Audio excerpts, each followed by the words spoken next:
completed my graduation in the stream of BCom from Andhra University in the year 2020.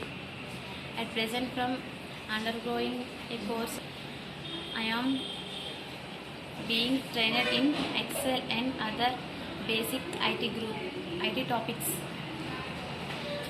My strength is I am a quick learner and I can grasp things easily, and gave me around 50 minutes to practice.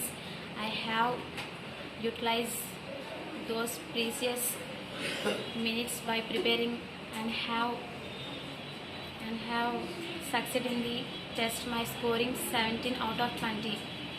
I am also self-motivated, which has helped me in upskilling myself.